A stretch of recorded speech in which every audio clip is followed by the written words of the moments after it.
Good morning dear my friends.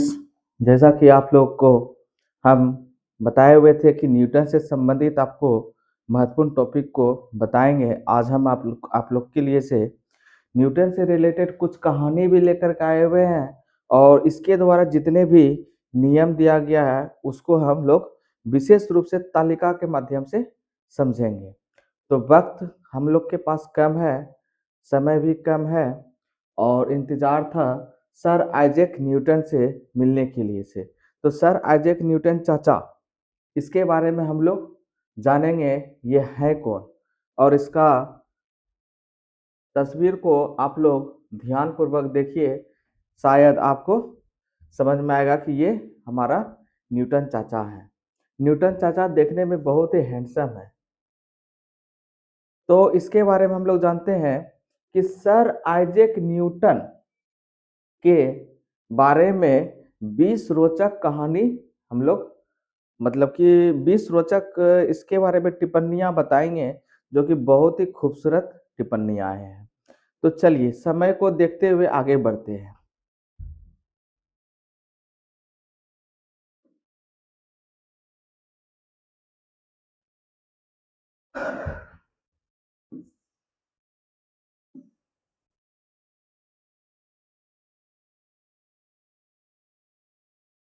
Sir Isaac Newton, इसके बारे में हम लोग कहानी जानेंगे। ठंड बहुत अधिक है बच्चों, चाय की अति आवश्यक है मुझे, और शायद आपको अगर चाहिए तो कमेंट बॉक्स में लिखे, ताकि नेक्स्ट वीडियो में आपके लिए भी चाय का व्यवस्था किया जाए।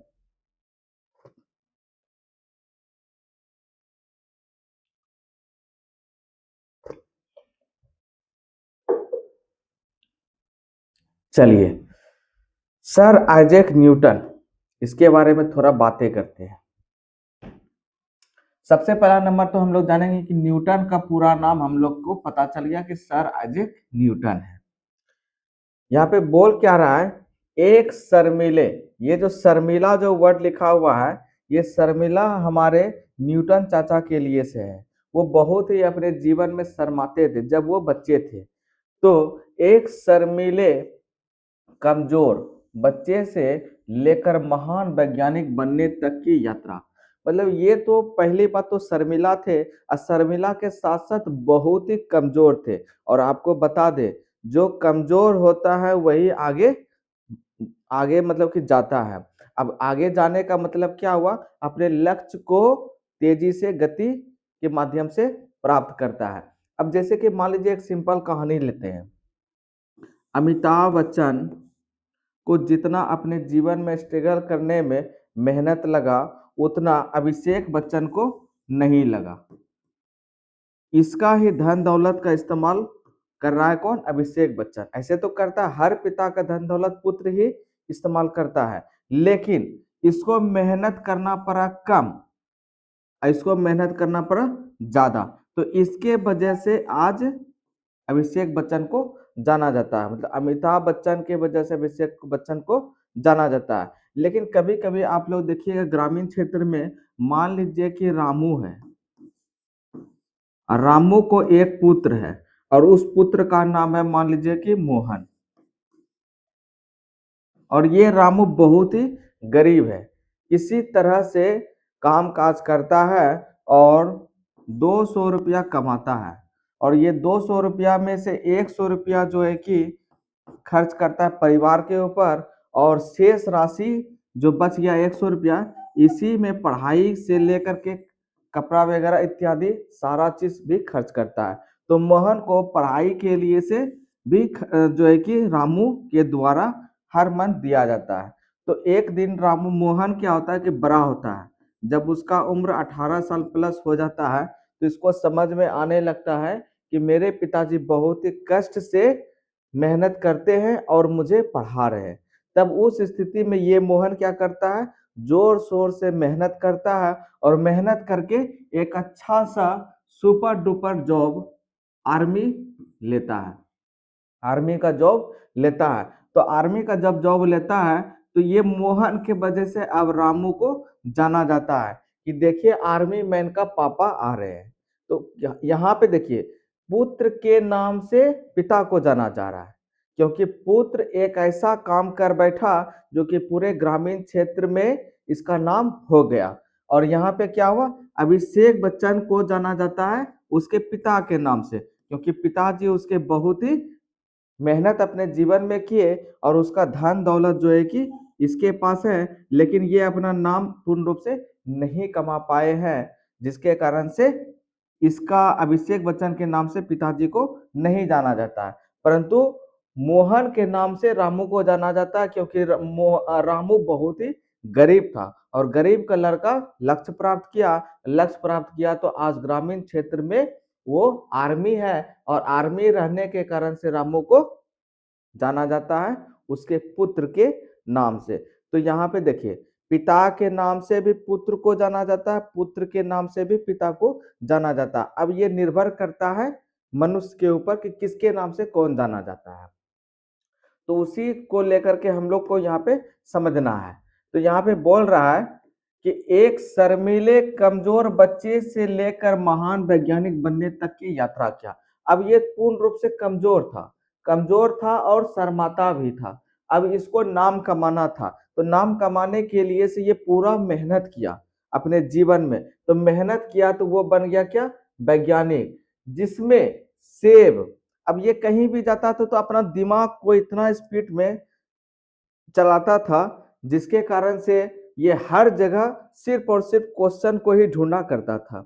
और हम लोग क्या करते हैं, क्वेश्चन को नहीं ढूंढते बल्कि अन्य अन्य प्रकार की बातें भी क्या करते हैं। तो यहाँ पे बोल रहा है कि जिसमें जिसमें सेब गिरने से गुरुत्वाकर्षण की खोज। अब देखिए, एक पेड़ है, पेड़ से सेब नीचे की ओर गिर रहा है, तो जैसे ही सेब पेड़ से टूट करके नीचे गिरता है तो न्यूटन चाचा बोलते हैं कि ये गुरुत्वाकर्षण का नियम है। तो देखिए, गुरुत्वाकर्षण का नियम कहां से प्राप्त हुआ, सेब गिरने से। सेब ना गिरता ना गुरुत्वाकर्षण के बारे में आप जानते, तो हम आप जान रहे हैं सेब गिरने से, सेब गिरा तो नाम दिया गया है गुरुत्वाकर्षण, किसके द्वारा, तो न्यूटन चाचा के द्वारा दिया गया है नाम, कि सेब डाली से टूटकर जब जमीन पर गिरता है तो वह गुरुत्वाकर्षण से संबंधित होता है। अगला, प्रकाश के रंगों का रहस्य। अब इसके बारे में हम लोग को रहस्य जानना है। तो प्रकाश के रंगों का रहस्य सुलझाना और गति के नियम बनाना शामिल है, संबंधित किससे, न्यूटन चाचा से। सेब डाली से टूटकर नीचे गिरा तो गुरुत्वाकर्षण से संबंधित है। प्रकाश में रंग सात है तो उसके बारे में भी बताया कौन, न्यूटन चाचा ने बताया। और गति का नियम भी किसके द्वारा दिया गया था, तो यह भी न्यूटन चाचा के द्वारा दिया गया था। कुल मिलाकर के ढेर सारा यहाँ पे हम लोग को बातें जानना है, और आपके लिए तालिका के माध्यम से, फिगर के माध्यम में भी देखने को मिलेगा हमारे स्क्रीन बोर्ड पर, जो विज्ञान की नींव बने। साथ ही उन्होंने रॉयल मिंट का संचालन और जला और जालसाजों को सजा दिलाने जैसा काम भी किया। अब देखिए, कुल मिलाकर के सभी प्रकार का न्यूटन चाचा काम कर दिए, अच्छा भी काम किए और अति अच्छा भी काम किए। जो गलत किया उसको जो है कि सजा दिलवाने का काम किए। कौन किए, तो न्यूटन चाचा। ये बस ये हम लोग को 4 लाइन में जो वर्ड लिखा हुआ है, ये 4 लाइन का वर्ड आप लोग बढ़िया से समझ गए होंगे। तो वीडियो को लाइक शेयर और सब्सक्राइब करना ना भूले। और ये 4 लाइन से हम लोग को पता चल गया न्यूटन चाचा का कहानी। अब इससे भी विशेष हम लोग को जानना है, अगर जानना है तो लाइक करें।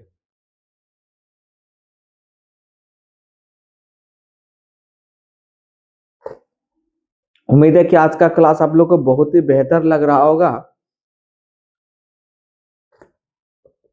चलिए आगे देखते हैं हम लोग।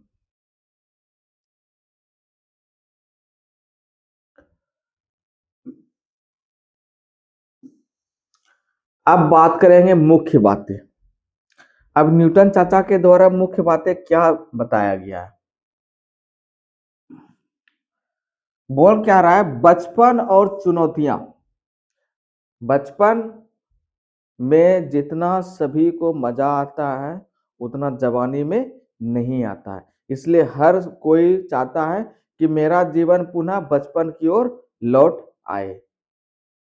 न्यूटन का जन्म समय से पहले हुआ।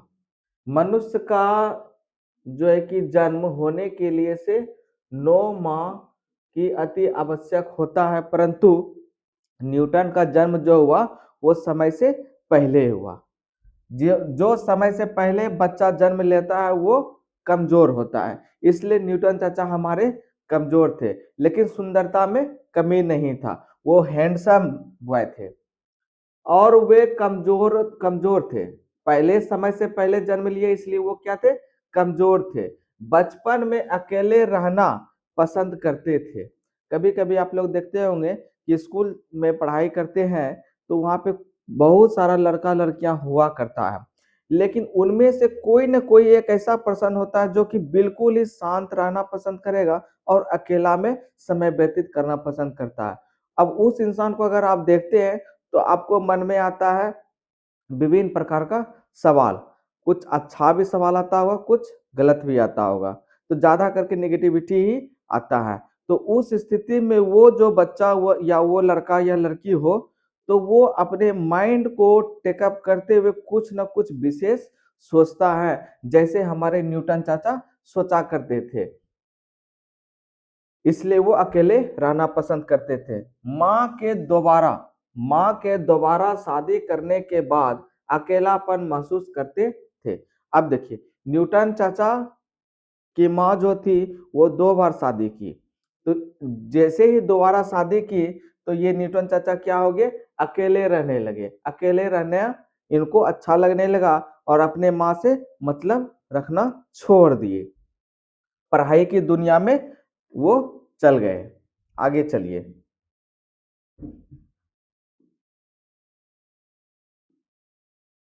चलिए आगे हम लोग देखते हैं सेब और गुरुत्वाकर्षण।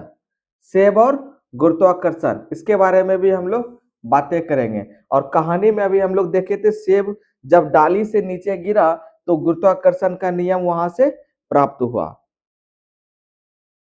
तो किसके द्वारा हुआ था, तो न्यूटन चाचा के द्वारा गुरुत्वाकर्षण का नियम दिया गया था। आगे क्या बोल रहा है, कहते हैं एक सेब को पेड़ से गिरते देखकर उन्होंने सोचा कि चीजें नीचे क्यों गिरती है, चीजें नीचे क्यों गिरती है। अब देखिए, किसी भी चीज का एक समय सीमा होता है। अब एक सेब का डाली से गिरना, अब मान लीजिए ये यहां से लेकर के सेब यहां नीचे जमीन पर गिरता है, जमीन पर सेब गिरता है, ये डाली है। अब डाली में तब तक रहेगा जब ये पका हुआ नहीं रहेगा। सेब जब पक जाएगा तो ऑटोमेटिक अपना डाल छोड़ करके नीचे आएगा। जिस तरह से मनुष्य मनुष्य तब तक जीवित रहता है जब तक उसका जीवन काल हुआ करता है। एक मनुष्य का जीवन काल 100 वर्ष होता है, 100 वर्ष होता है। ये जो है कि वैज्ञानिक के द्वारा बताया गया है 100 वर्ष। अब कोई कोई मनुष्य जो है कि 50 वर्ष में भी मृत हो जाता है, कोई 60 वर्ष में भी, कोई 100 प्लस वर्ष में भी मृत होता है। तो कभी न कभी तो वो मृत होगा ही। तो मनुष्य का भी जिस तरह से मृत्यु होता है, जन्म होता है, उसी तरह से पेड़ पौधा में भी फल समय से होता है और समय से टूटता है। तो ये बोल रहा है कि जब सेब डाली से नीचे गिरता है तब उस स्थिति को हम कहेंगे गुरुत्वाकर्षण। मतलब कि एक जगह से दूसरे जगह पे आया तो वो कहलाया गुरुत्वाकर्षण, तभी जाकर के गुरुत्वाकर्षण का सिद्धांत वहां से प्राप्त हुआ। चलिए आगे देखते हैं हम लोग।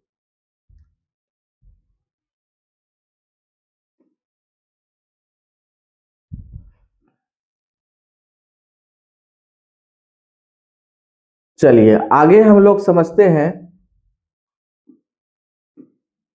प्रकाश और रंग। देखिए 4 लाइन जो ऊपर हम आपको कहानी सुनाए, उसी से रिलेटेड ये सारे बिंदुओं को हम आपको समझा रहे हैं। उसके बाद न्यूटन चाचा के द्वारा 3 नियम दिया गया था। न्यूटन चाचा के द्वारा कुल 3 नियम दिया गया है। ये तीनों नियम को विशेष रूप से हम लोग फिगर के माध्यम से पढ़ेंगे। तो चैनल के साथ बने हुए रहिएगा, और यदि आप नए हैं तो जल्दी से चैनल को लाइक, शेयर और सब्सक्राइब कर ले। चैनल का नाम है @RD A to Z learn 350 SK।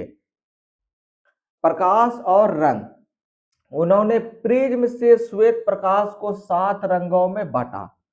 Prism के द्वारा कितने भागों में रंग को बांटा? तो 7 रंगों में बांटा, जो रिलेटेड है कौन सा विषय से? फिजिक्स से। फिजिक्स में हम लोग प्रिज्म के बारे में भी पढ़ाई करते हैं। परावर्तक दूरबीन बनाई, परावर्तक दूरबीन बनाई, रंगों की गहरी समझ विकसित की। अब देखिए, कुल मिलाकर के जानेंगे प्रिज्म में कुल 7 रंग है, जो संबंधित है न्यूटन चाचा के द्वारा। न्यूटन चाचा के द्वारा ही जो है कि प्रकाश के रंग के बारे में बताया गया है। अब आगे है गणित और विज्ञान। आप लोग बताइएगा, गणित का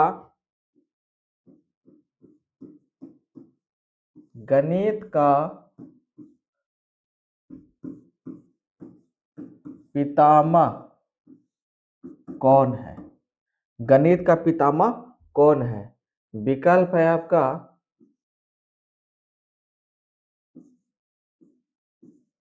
न्यूटन, दूसरा है आपका लेबोजियर, और तीसरा है आपका अरस्तु, और चौथा है आपका आर्यभट्ट। ये 4 विकल्प दिए हैं, करेक्ट उत्तर क्या होगा आप लोग कमेंट बॉक्स में जवाब दीजिए। और ऐसा जो है कि हम लोग को पता चल गया कि गणित और विज्ञान के बारे में जो है कि न्यूटन चाचा के द्वारा ही विशेष रूप से टिप्पणियां भी किया गया है, उनके बारे में समझते हैं। कैलकुलस, कैलकुलस जो हम लोग पढ़ते हैं गणित में, वो रिलेटेड है विकास में अहम योगदान दिया। मतलब कि कैलकुलस के विकास में अहम योगदान दिया, कौन दिया? कि न्यूटन चाचा ने दिया। न्यूटन चाचा के द्वारा जो है कि गणित विज्ञान में कैलकुलस का अहम योगदान दिया। इसके द्वारा इंपॉर्टेंट एक जो है कि क्वेश्चन पूछा जाएगा कि प्रिंसिपिया। अब देखिए, मान लीजिए हम पूरा नहीं पढ़ते हैं, यहाँ पे एक सिंपल भाषा में समझेंगे। प्रिंसिपिया नामक पुस्तक का लेखक कौन है? तो याद रखिएगा, न्यूटन चाचा। प्रिंसिपिया नामक पुस्तक को किसने लिखा था? तो न्यूटन ने लिखा था। ये बात एकदम याद रखिएगा। जो संबंधित है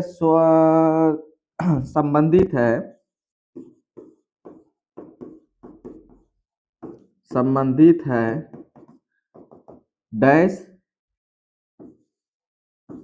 ईस्वी से। प्रिंसिपिया नामक पुस्तक को कितने ईस्वी में लिखा गया है? आप लोग कमेंट बॉक्स में बताएं। एक हिंट कर देते हैं आपको, हिंट के रूप में 1600 ईस्वी से 1699 ईस्वी तक में से कोई एक ईस्वी है। अब कौन सा ईस्वी है? आप लोग कमेंट बॉक्स में करेक्ट उत्तर दे।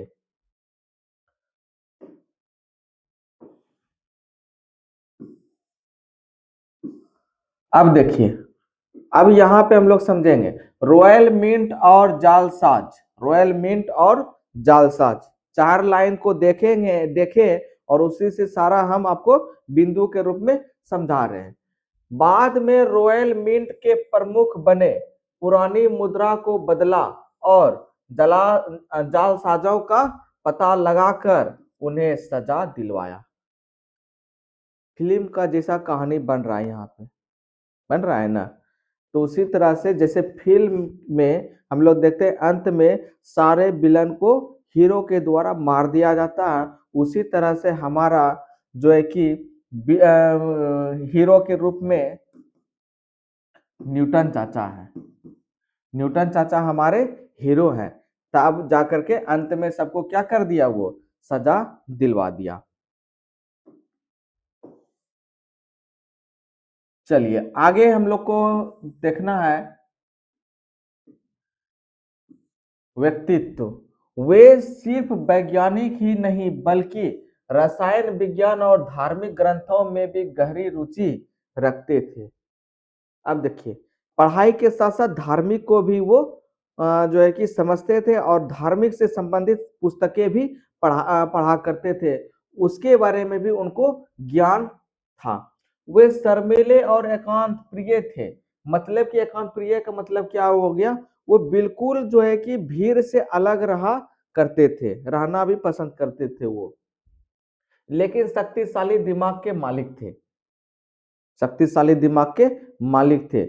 वो सभी छात्र छात्राओं में से उसका दिमाग सबसे ज्यादा चला करता था। संक्षेप में समझेंगे, न्यूटन एक ऐसे वैज्ञानिक थे जिन्होंने अपने असाधारण अवलोकन और प्रयोगों से दुनिया को समझने का नया नजरिया दिया और उनकी खोज आज भी विज्ञान का आधार है। अगर हमारे न्यूटन चाचा नहीं होते तो साइंस का लगभग टॉपिक अधूरा पड़ा रहता। तो हमारे न्यूटन चाचा के कारण से ही साइंस आज टॉप में है, टॉप में है। तो साइंस को सर्वश्रेष्ठ जो है कि मानने हेतु संबंधित है हमारे न्यूटन चाचा।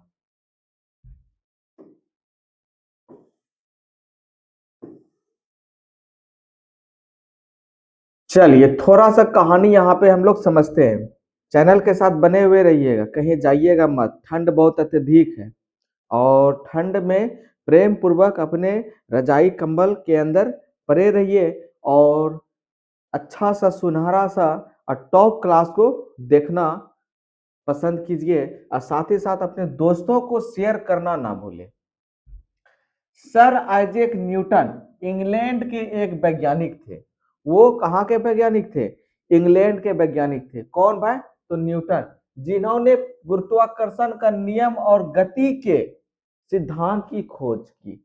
अब पूछेगा एग्जाम में आपको एमसीक्यू के रूप में कि गुरुत्वाकर्षण संबंधित है किससे, तो याद रखेंगे न्यूटन से। गति संबंधित है किससे? तो न्यूटन से।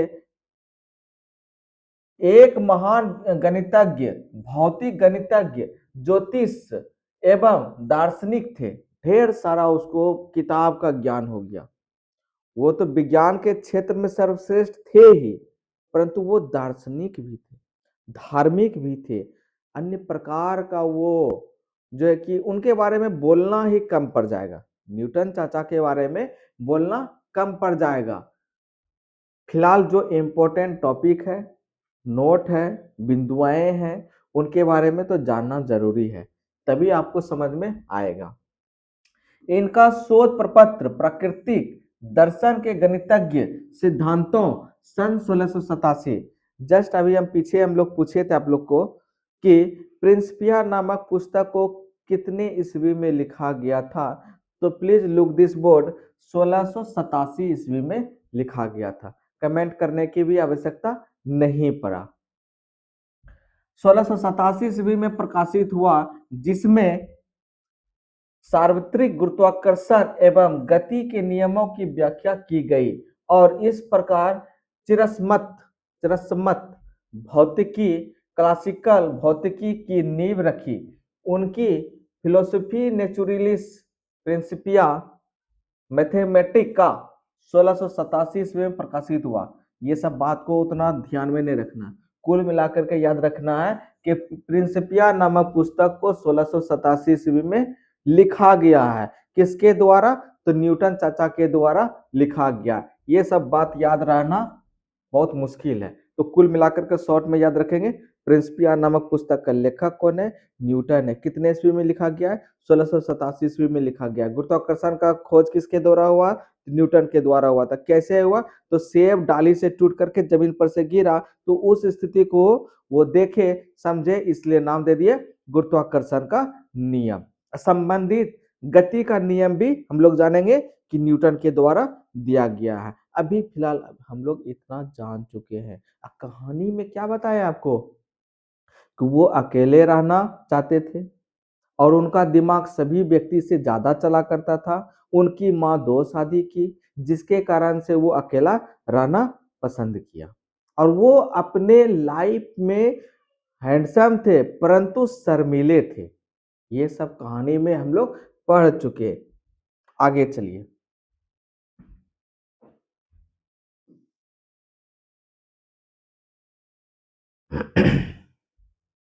आगे क्या बोल रहा है?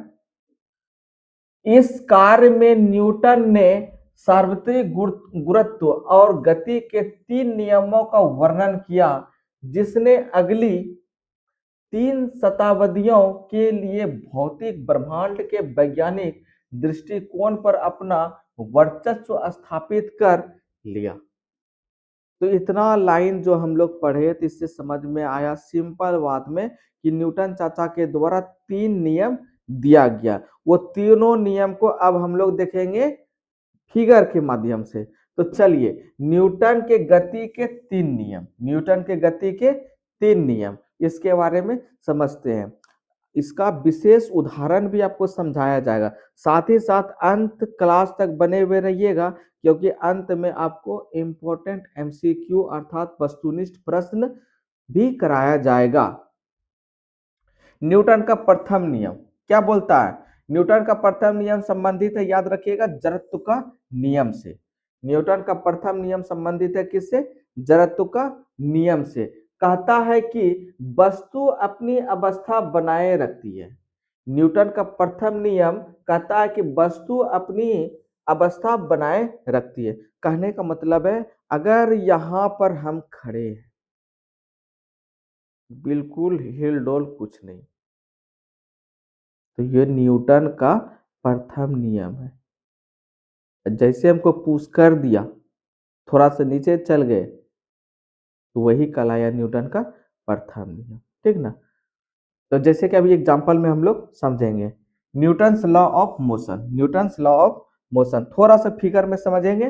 खड़ा है, जब उसको थोड़ा पुश कर दिया तो एक स्थान से दूसरे स्थान तक स्थानांतरित हो गया, वो कहलाया Newton's law of motion. Figure देखिए, लुक दिस फिगर। अब यहाँ पे ध्यान से देखिए, ये फर्श है, ये क्या है? फर्श है। और ये फर्श ऊंचा है, और यहां से लेकर के यहां तक बॉल को देख रहे हैं आया कैसे। अब ये यहाँ पर इस तरह से पड़ा हुआ है, एक जगह स्थिर है। अब इसको किसी कारण बस किसी के द्वारा मान लेते हैं कि पुश किया गया होगा, पुश कर दिया गया होगा। तो पुश किया तो ये ढलान से नीचे की ओर आया।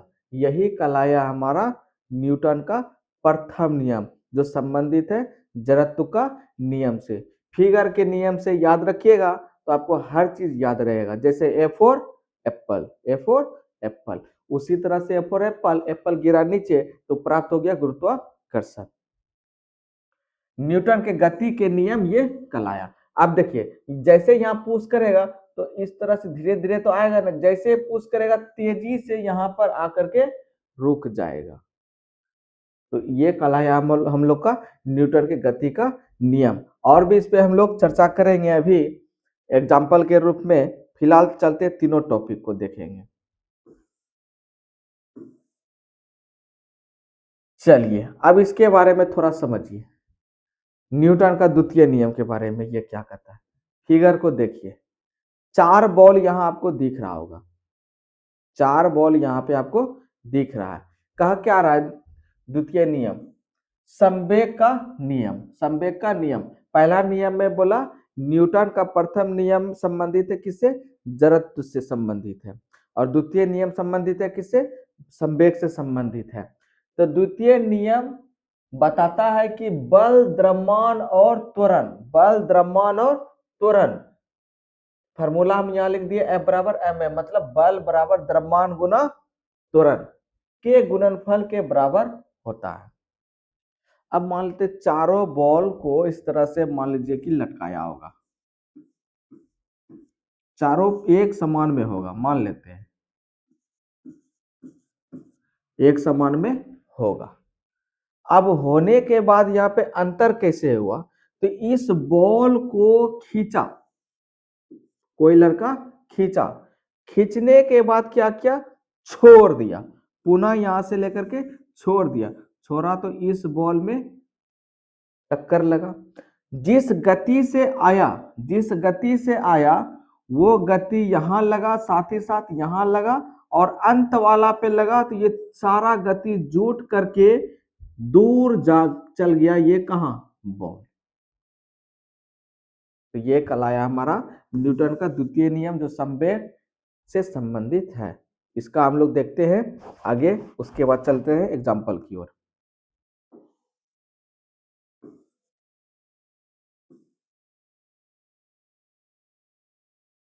चलिए अब इसको समझिए, न्यूटन का तृतीय नियम। न्यूटन का तृतीय नियम क्या कहता है? क्रिया प्रतिक्रिया का नियम। पहला नियम बोला न्यूटन का संबंधित है जड़त्व से, दूसरा संवेग से, और तीसरा है क्रिया प्रतिक्रिया। कह क्या रहा है कि हर क्रिया के समान विपरीत प्रतिक्रिया।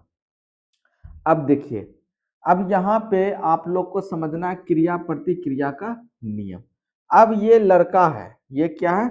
लड़का है। इसका नाम यहाँ फिलहाल रखा गया प्रतिक्रिया। क्या नाम रखा गया? प्रतिक्रिया। और क्रिया क्या हो गया? बल। क्रिया क्या हो गया? बल। अब देखिए मान लीजिए कि यहाँ पे ये लड़का खड़ा था, ये लड़का यहाँ पे खड़ा था। अब खड़ा होने के बाद जब हम किसी पोल में धक्का देते हैं, तो वो धक्का जब देते तो वो धक्का हमको क्या करता है? पीछे की ओर ठेलता है। अपना सारा ताकत आगे की ओर लगाते हैं, वह कहलाता है प्रतिक्रिया। मतलब क्रिया से प्राप्त हुआ हम लोग का प्रतिक्रिया। कुल मिलाकर के ये समझिए, प्रतिक्रिया बल हम लोग लगाए तो प्राप्त हुआ क्रिया बल। जैसे मैं मान लीजिए कि यहाँ पे एक, जैसे कि मान लीजिए कि एक लकड़ी का सिल्ली है, लकड़ी का सिल्ली है, और इसको हम जोर से ठेले, एक स्थान से दूसरे स्थान तक चला गया मेरा बल से, तो वो कहलाया क्रिया। वो क्या कहलाया? क्रिया। बस इतना हम लोग को दिमाग में रखना है।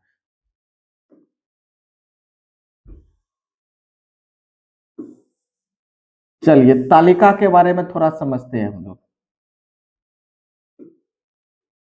उम्मीद है कि आज का क्लास आपको समझ में आ रहा होगा। अगर थोड़ा बहुत भी कुछ कमी रह गया समझने में तो कमेंट बॉक्स में अवश्य ही लिखें, ताकि उसको देखते हुए पुनः अगला क्लास जो रहेगा इससे रिलेटेड उसमें कुछ सुधार किया जाए। यह समझ में आ गया तो थम्स अप करना ना भूलें। न्यूटन के गति के नियम को तालिका के रूप में समझेंगे। न्यूटन के गति का नियम कुल है 3। तो तीनों को क्या लिखे? नियम का नाम लिखे, यहाँ पे नियम का कथन लिखे। ये जो नियम रहेगा इसका कथन क्या होगा यहाँ लिखे हैं। अब मुख्य सूत्र या सिद्धांत क्या है ये लिखे, समझेंगे हम लोग। प्रथम नियम कहता है जड़त्व का नियम। प्रथम नियम कहता है जड़त्व का नियम। कहना क्या चाह रहा है? प्रत्येक वस्तु तब तक अपनी विरामावस्था या एक समान गति की अवस्था में रहती है जब तक कोई बाहरी बल उसे अन्यथा व्यवहार करने के लिए विवश ना करे।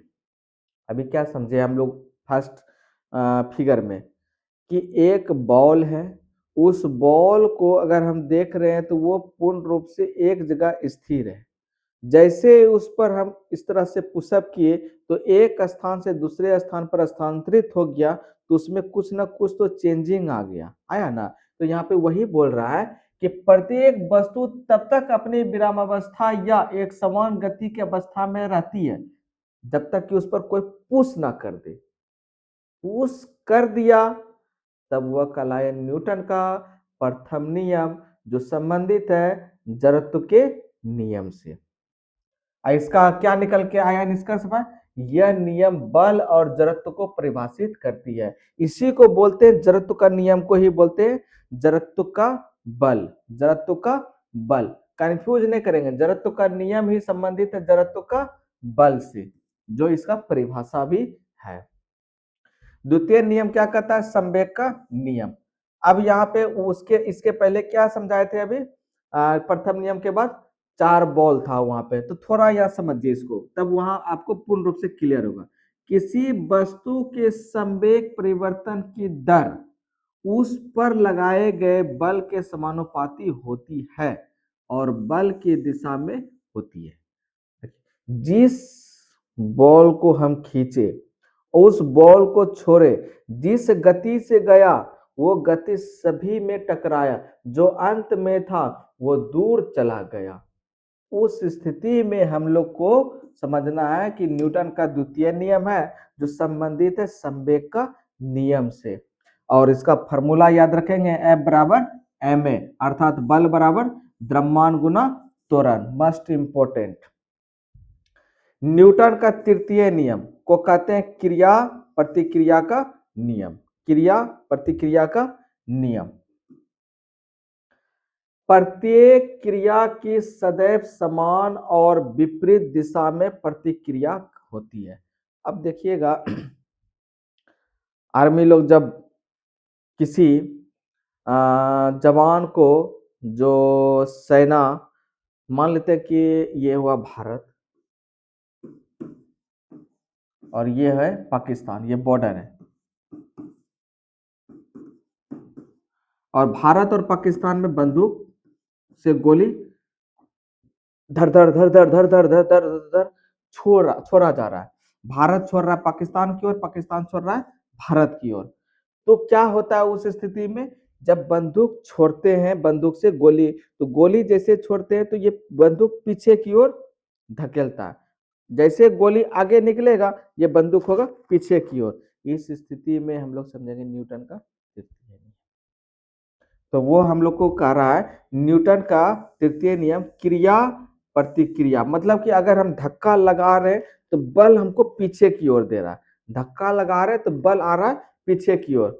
तो उस स्थिति में हम लोग जानेंगे न्यूटन का तृतीय नियम। एफ ए बी कोई व्यक्ति है मान लीजिए, तो वो पुशअप कर रहा है, तो प्राप्त क्या हो रहा है, माइनस, मतलब पीछे की ओर ठेल रहा है, पीछे की। अब ठेल रहे हैं आगे, हो रहा है पीछे। तो उस स्थिति में हम लोग जानेंगे न्यूटन का तृतीय नियम है, जो कि क्रिया प्रतिक्रिया का नियम कहलाएगा। पहला हो गया जड़त्व, जो संबंधित है जड़त्व का बल से। दूसरा है संवेग, संवेग बराबर फॉर्मूला हम लोग को अभी बता दिया गया, F बराबर ma। तीसरा हम लोग को जान गए हैं कि तृतीय नियम का क्रिया प्रतिक्रिया का नियम, एफ ए बी बराबर माइनस एफ बी ए। कहना क्या चाह रहा है, एक वस्तु द्वारा दूसरी पर लगाया गया बल, एक वस्तु द्वारा दूसरी पर लगाया गया बल दूसरी वस्तु द्वारा पहली पर लगाए गए बल के बराबर और विपरीत होता है। इस स्थिति को हम लोग कहेंगे न्यूटन का तृतीय नियम। चलिए फिगर की ओर चलते हैं, कुछ फिगर नहीं तो उदाहरण की ओर देख लेते हैं, फिगर बाद में देखेंगे। चलिए उदाहरण में समझते हैं। उदाहरण कहना क्या चाह रहा है, प्रथम नियम, चलती बस के अचानक रुकने पर यात्री आगे की ओर झुक जाते हैं क्योंकि उनका शरीर गति में रहने की कोशिश करता है। अब देखिए, बस चल रही है, बस चल रही है, बस ये चल रही है, बस के अंदर हम बैठे हुए, बस के अंदर हम बैठे हुए हैं। मान लेते हैं कि बैठे हुए नहीं, खड़े हैं। जब बस चल रही होती है तो जब अचानक वो ब्रेक लगाते हैं ड्राइवर बाबू, तब हम लोग क्या करते हैं, आगे की ओर चले जाते हैं। मतलब बस तो गति में है ही, बस तो गति में है ही, लेकिन उस गति के अवस्था में हम लोग भी आगे की ओर चले जाते हैं, जो संबंधित है हमारा न्यूटन का प्रथम नियम से। मतलब एक जगह ऐसे करके हम लोग खड़े हैं, जब ब्रेक लगता है तो आगे की ओर चले जाते हैं। तो ऑटोमेटिक हम लोग अपना गति को बरकरार रखते हैं, परंतु फिर भी नहीं रहता, वो आगे की ओर चले जाते हैं। वह कहलाएगा न्यूटन का प्रथम नियम। इसलिए बोला कि चलती बस के अचानक रुकने पर यात्री आगे की ओर झुक जाते हैं क्योंकि उनका शरीर गति में रहने की कोशिश करता है। अब देखिए, मान लेते हैं कि एक क्वेश्चन आपसे हम पूछते हैं कि चल गाड़ी, गाड़ी कौन सा, 2 वहां लिख देते हैं।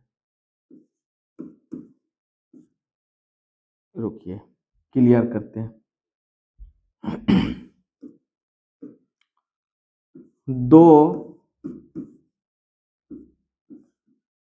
पहिए वाली गाड़ी,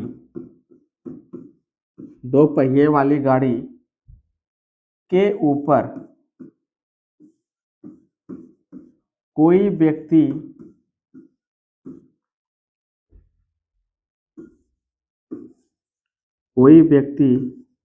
बैठा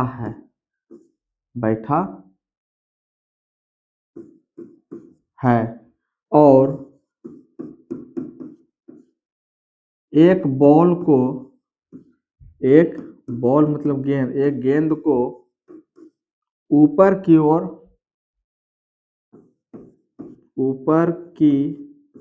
ओर उछलाता है, तब उस स्थिति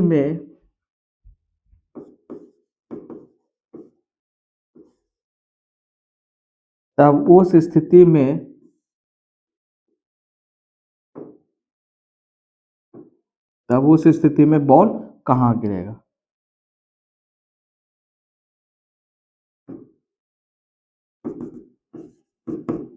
बॉल कहाँ गिरेगा? अब बताइएगा।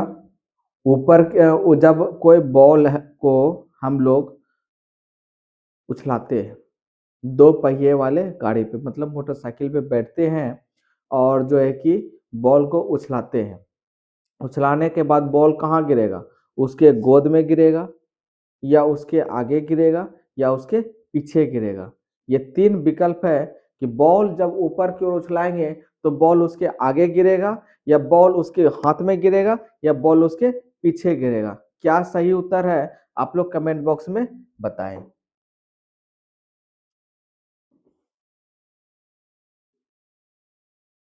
न्यूटन का द्वितीय नियम।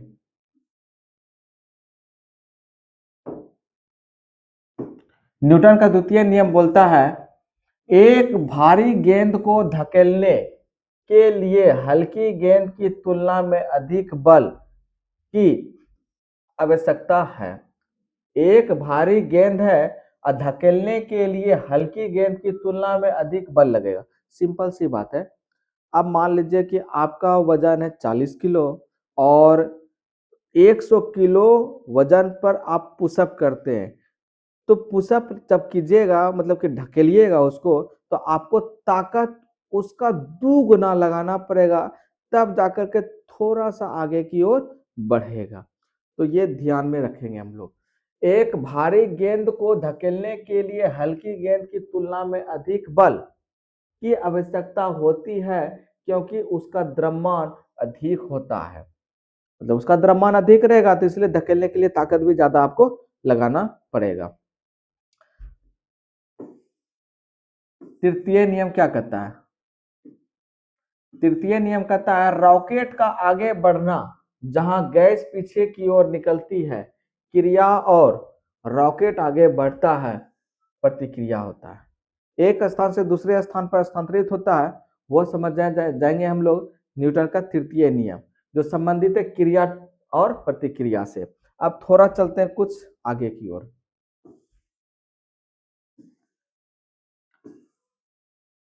होमवर्क के रूप में आपको क्वेश्चन हम दे रहे हैं यहाँ पे, उसको समझिए।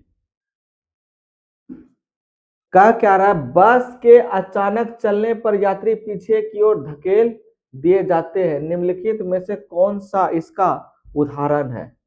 मतलब ये कौन सा नियम कहलाएगा? न्यूटन का पहला नियम कहलाएगा, या न्यूटन का दूसरा नियम कहलाएगा, या न्यूटन का तीसरा नियम कहलाएगा, या न्यूटन का कोई भी नियम आप पर लागू नहीं होता है? इसमें से कौन सही है? आप कमेंट बॉक्स में जवाब दीजिए। दूसरा क्वेश्चन है, किसी पिंड का द्रव्यमान उस पर लगने वाले बल और उसके द्वारा उत्पन्न त्वरण के अनुपात के समतुल्य होता है, संबंधित है गुरुत्वाकर्षण द्रव्यमान से, विद्युत चुंबकीय क्षेत्र का द्रव्यमान से, आंतरिक अंगों का द्रव्यमान से, जड़त्व का द्रव्यमान से। अगर आज का क्लास आपको अच्छा लगा तो वीडियो को लाइक, शेयर और सब्सक्राइब अवश्य ही करें। मिलते हैं हम लोग नेक्स्ट टॉपिक पे। Tata, bye bye.